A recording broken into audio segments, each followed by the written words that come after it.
ఈరోజు పిఠాపురంలో పోలింగ్ జరుగుతున్న ప్రాంతంలోకి వంగా గీత గారు వచ్చి అక్కడ ఎర్ర కండువా వేసుకున్నటువంటి ఒక వ్యక్తి కండువా వేసుకోవడం పట్ల అభ్యంతరం వ్యక్తం చేశారు.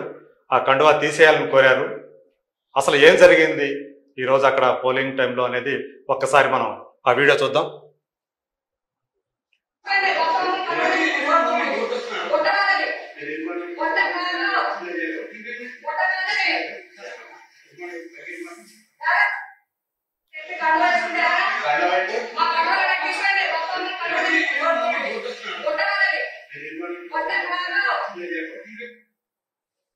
అది సార్ దుర్గా కుమార్ గారు చూశారు. సో ఇప్పుడు మనం ప్రముఖ రాజకీయ విశ్లేషకులు దుర్గా కుమార్ గారు ఈ ఘటన మీద ఏమంటారో తెలుసుకుందాం. సార్, ఎర్ర కండువా వేసుకోవడం ఆయన ఒక వ్యక్తి వచ్చాడు పోలింగ్ టైంకి. ఆ టైంకి వంగా గీత గారు అక్కడికి వచ్చి దాని మీద అభ్యంతరం వ్యక్తం చేశారు. ఎందుకని ఆమె ఆ టవల్ చూసి అభ్యంతరం వ్యక్తం చేశారంటారు? అయితే యజ్ఞమూర్తి గారు, వంగా గీత గారు ఒక సీనియర్ పొలిటీషియన్. ఆమె గతంలో తెలుగుదేశంలో పార్టిసిపేట్ ఉంది. తర్వాత రకరకాల ప్రజాప్రతినిధిగా లోక్సభకి వెళ్ళింది. ఆమె రాజ్యసభ మెంబర్గా కూడా ఉన్నట్టుంది, ఎమ్మెల్యేగా ఉంది. కానీ అంత సీనియర్ పొలిటీషియన్ ఏ క్లాత్ ఎలాంటిదో తెలుసుకోలేకుండా అలా అంటే ఒక రకమైన పెత్తందారిలాగా వ్యవహరించడం చాలా ఆశ్చర్యం అనిపిస్తుంది. నిజానికి ఆమె కట్టుకున్న చీర కూడా అతను వేసుకున్న టవల్ రెండు ఒక రంగులోనే ఉన్నాయి. ఓకే, మరి అట్లాంటప్పుడు ఆమె ఆ రకంగా అహంకారపూరితంగా అడిగిన తీరు నచ్చలే నాకు. నిజానికి ఆ అబ్బాయి వాళ్ళ కొడుకు వయసు ఉంటాడు. చాలా సింపుల్ గా పని వచ్చి, బాబు కండువా తీసేయమంటే వేరు, ఏంటి కండువా వేసుకొచ్చావు, ఇది తీసేసే, ఇది అతను చెబుతున్నాడు ఇది ఏ పార్టీ కాదమ్మా అంటే కూడా తీసేయాల్సిందే, రే మన కండువాలు కూడా తీసుకురండి. ఈ రకంగా పోలింగ్ బూతుల్లో వీళ్ళు నిన్నటి వరకు వంగి వంగి ఓటర్ల దగ్గర నమస్కారాలు పెట్టి ఓట్లు అడిగిన వాళ్ళు ఇవాళ యాజ్ ఇఫ్ ఎమ్మెల్యే అయిపోయినట్టే పోలింగ్ రోజే ఆమె అంతమంది పోలింగ్ బూత్ లో అంతమంది మహిళల ముందు ఆ రకంగా ప్రవర్తించడం నాకైతే అభ్యంతరకరంగా అనిపించింది. అంటే అంటే ఆ టవల్ వేసుకోవటం వల్ల ఆమె ఎందుకు అభ్యంతరం చెప్తాండి. ఇప్పుడు నిజానికి అతను వేసుకున్న టవల్ అండి, అది కాశీ టవల్ అంటారు, వర్కర్స్ వేసుకుంటారు, చెమట తుడుచుకోవడానికి మెత్తగా ఉంటుంది. అందుకని అందులో ఎండాకాలం ఇన్ జనరల్ గా ఇప్పుడు మాలాంటి వయసు మళ్ళిన వాళ్ళు కూడా ఇంట్లో ఉన్నప్పుడు కూడా అలాంటి టవల్స్ వేసుకుంటాము. బయటికి వెళ్ళినప్పుడు కూడా చెమట తుడుచుకోవడానికి పనికి వస్తాయి. అతను టీ షర్ట్ వేసుకుని ఇది వేసుకున్నాడు. అతను యువకుడే, కానీ వాతావరణం అలా ఉంది కాబట్టి అది వేసుకొచ్చాడు ఎండాకాలం, అంతే తప్ప దాంతో వచ్చే ఓట్లే ఉండవు. ఆమె తెలియని విషయం కాదు. ఆమె మరి అట్లాంటి శారీ కట్టుకుని ఆమె ఎందుకు వచ్చింది? నిజానికి అది ఒకవేళ తెలంగాణ లాంటి ప్రదేశంలో కనుక అది జరుగుంటే అది బీఆర్ఎస్ పార్టీకి దగ్గరగా ఉందని అనుకోవచ్చు. కానీ అక్కడ కంటెస్ట్ చేస్తున్న ఏ పార్టీకి అది దగ్గర సింబల్ కానే కాదు. అది అట్లాంటప్పుడు ఆమె ఎందుకు అంత రెచ్చిపోయి ప్రజల ముందు, తనకు సీనియర్ లీడరు, ఒక మహిళ, కొంత గౌరవం ఉంది ఆమెకి. అందులోనూ మహిళలు అంతమంది చూస్తున్నప్పుడు ఆమె ఆ రకంగా ప్రవర్తించడం అనేది ఆమె స్టేచర్కి అయితే తగినట్టుగా నే భావించట్లా. ఒక సీనియర్ మనిషి మాట్లాడేటప్పుడు కొంత సంయమనం పాటించాలి, అందులో పబ్లిక్ లో. ఇట్లాగే నిన్నెవరో తెనాలిలో ఒక సంఘటన కూడా జరిగింది, దురుసుగా ప్రవర్తించినప్పుడు ఓటర్ కూడా అలాగే. కానీ ఇప్పుడు అతను చాలా పెద్దరికంగా ఆమె వయసును గౌరవించాడు కాబట్టి తీసేశాడు కండవా. ఇప్పుడు పార్టీల గుర్తులతో కండవాలు వేసుకోవద్దని, కానీ అసలు మన తెలుగు సంస్కృతిలో పైపంచి వేసుకోవటం అనేది చాలా సాంప్రదాయం. అసలు తెలుగువాడు పైపంచి లేకుండా బయటికి వెళ్ళడానికి డాక్టర్ సి నారాయణ రెడ్డి గారు ఎంతో గొప్పగా రాశాడు ఒక కవిత్వాన్ని. తెలుగు, అది తెలుగు వాళ్ళకే ఉన్న ఏకైక ఇదేమి. అట్లాంటప్పుడు ఆ కుర్రాడు అంత వినయంగా కూడా ఆమెను గౌరవించినప్పుడన్నా కూడా ఆమె ఎలవ్ చేసి ఉండాల్సింది. ఎందుకంటే పబ్లిక్ లో ఆ రకంగా అతను వేసుకొచ్చిన కండవాన్ని అంత ఇదిగా తీసేయడం చూస్తే మనం చూస్తే అతను ఎవరిని కూడా ఓట్లే పలానా పార్టీకి ఓట్లేయమని అడగట్లేదు.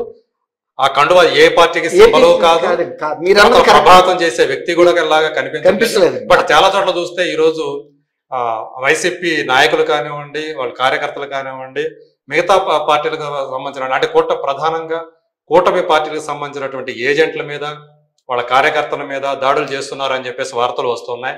ఇప్పుడు చూస్తే ఇక్కడ పిఠాపురంలో చూస్తే అభ్యర్థి, స్వయాన అభ్యర్థి వంగా గీత గారే ఇట్లా ఒక ఓటర్ని, యజ్ఞమూర్తి గారు వంగా గీత గారు లాంటి వయసు ఉన్న పెద్ద మనిషి, ఆమె అతన్ని తీయించడం బానే ఉంది కానీ మళ్ళీ అక్కడ మన కండవాళ్ళు కూడా తీసుకురండిరా అని ఒక సవాల్ చేయటం అది పద్ధతి కాదండి. ఎలక్షన్ సందర్భంలో అందరం కూడా సంయమనంతో పాటించాలి, వయసు రీత్యా గౌరవం ఉండాలి. ఆ కుర్రాడు కూడా ఎంతో నమ్రతగా తీసి అవతలు పెడుతున్న సందర్భంలో ఇంకా ఎందుకంటే మన కండవాళ్ళు కూడా తీసుకురమ్మని రెచ్చగొట్టుకోవటం, ఇప్పుడు దాని వలన ఆమె విలువ పెరగదు. ఇప్పుడు అంతమంది మధ్యలో ఆమె అలా ప్రవర్తించడం అనేది వంగా గీత గారు నాకు కూడా తెలుసు, గతంలో ఆమె తెలుగుదేశంలో కూడా ఉంది. ఇప్పుడు ఇవాళ కొత్తగా రాజకీయాలకు వచ్చిన వ్యక్తి కాదు. ఎవరన్నా ఫస్ట్ టైం కంటెస్ట్ చేస్తున్న వ్యక్తి అలా ప్రవర్తించారంటే అర్థం ఉంది. గతంలో ఆమె అనేక ఎన్నికలు చూసి ఎంతో అనుభవం ఉన్న వ్యక్తి. ఇప్పుడు నిన్న జగన్మోహన్ రెడ్డి గారు కూడా నా తల్లి లాంటిది, నా అక్క లాంటిది అని చెప్పాడు. కానీ ఆమె సమయంలో ఆ కుర్రాడి మీద అంత చూపించాల్సిన అవసరం ఏందండి? నువ్వు అధికార పార్టీ అభ్యర్థి కావచ్చు, సిట్టింగ్ ఎమ్మెల్యే కూడా కాదు, నువ్వు గెలుస్తావో లేదో కూడా తెలియదు. అంత అసహనం చూపించాల్సిన అవసరం లేదు. మీరు అన్నట్టు నేను ఆ వర్డ్ వాడటానికి కొంచెం సందేహించాను. అంత అసహనం అనవసరం. నమ్రతగా తీసేయమంటే తీసేస్తారు, ఏముంటుందండి? నీ వయసుకు విలువ ఉంది, నువ్వు ఒక అధికార పార్టీ అభ్యర్థివి. ఆ కుర్రాడు ఒక జనరల్ ఓటర్ అంతే. అతనేమి అక్కడికి వచ్చి ఇన్ఫ్లుయెన్స్ చేయడానికి ప్రయత్నించలేదు, అతనేమి అట్లాంటి కార్యకర్తలాగా కూడా కనపడలేదు, బాధ్యతాయుతంగానే వచ్చాడు. ఆ తుండేసుకున్నప్పుడే నీకు అర్థమై ఉండాలి అతను పెద్దరకం కూడా. ఆ కాశీ తుండేసుకున్నాడు కానీ అతను ఏ పార్టీ కండువా వేసుకోలే, న్యూట్రల్ పర్సన్ ఆయన. అది అంటే ఒక రకంగా శ్రామికుల్ని నువ్వు అవమానించినట్టుగా ఉంది. అక్కడ రిక్షా పుల్లర్స్ ఇలాంటి వాళ్ళు అందరూ కూడా వేసుకుంటారు, మామూలుగా శ్రమ చేసే ఎవరైనా. ఆమె మైండ్ లో ఏమి నడిచి ఉంటుందో అంటారు. ఆ టవల్ చూసి ఏమనుకుని ఉంటారు? ఆమె ఇది కమ్యూనిస్ట్ అనుకుందేమోనని నేను అనుకుంటాను. లేదంటే తన పవర్ చూపించాలనుకుందా? నేనేంటనుకున్నావు, మామూలుగా చిన్నగా ఉన్నా కూడా నేను అధికార పార్టీ అభ్యర్థిని, నా మాట చెల్లుతుంది. అక్కడ ఓటర్లు అందరికి కూడా లేడీసే ఉన్నారు అక్కడ అందరూ. అది నేను కొద్దిగా ఇబ్బంది పడింది ఏంటంటే ఆ లేడీస్ ముందు తను అట్లా ప్రవర్తించడం అనేది, లేడీస్ కూడా డామినేటింగ్ గా మాట్లాడటం, డిమాండ్ గా మాట్లాడటం లేడీస్ కూడా పెద్ద అప్రిషియేట్ చేయరండి. ఆ కుర్రాడు అతను ఆమె కొడుకు వయసు ఉంది. ఇప్పుడు అతను ఏదన్నా మిస్చీవియస్ పర్సన్ అంటే పని అనుకోవచ్చు. అతను ఏదైనా ఎంబ్లమ్మో టీ షర్ట్ పెట్టుకుని కండవ వేసుకుంటే తీయించిన అర్థం ఉంది. ఎంబ్లమ్ ఉంటాను, అది కార్మికులు వేసుకునేది శారీరక శ్రమ చేసుకుని తుడుచుకోవడానికి చెమట. ఆమె తెలుసు, ఆమె తూర్పుగోదావరి జిల్లా బిడ్డ. ఆ జిల్లాల్లోనే ఎక్కువ వాడతారు అలాంటి కండవాళ్ళు. కాబట్టి కొంచెం ఆమె తగ్గట్టుగా అనిపించలా. అంటే ఒక కండువాను చూసి ఉనికి పట్టం అనేది, తుండును చూసి ఉనికి పట్టం అనేది అంటే ఆమెలో కొంత అభద్రతా భావం ఉన్నట్టుగా కనిపిస్తుంది. Right thank you sir. Thank you Yagnamurthy గారు. మన వీక్షకులు కూడా నమస్కారం. ఈరోజు పిఠాపురంలో పోలింగ్ జరుగుతున్న ప్రాంతంలోకి వంగా గీత గారు వచ్చి అక్కడ ఎర్ర కండువా వేసుకున్నటువంటి ఒక వ్యక్తి కండువా వేసుకోవడం పట్ల అభ్యంతరం వ్యక్తం చేశారు. ఆ కండువా తీసేయాలని కోరారు.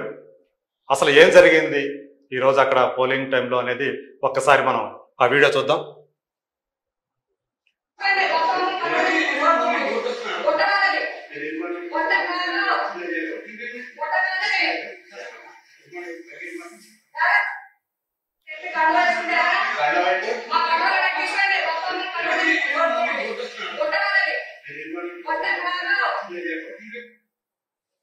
అది సార్ దుర్గా కుమార్ గారు చూశారు. సో ఇప్పుడు మనం ప్రముఖ రాజకీయ విశ్లేషకులు దుర్గా కుమార్ గారు ఈ ఘటన మీద ఏమంటారో తెలుసుకుందాం.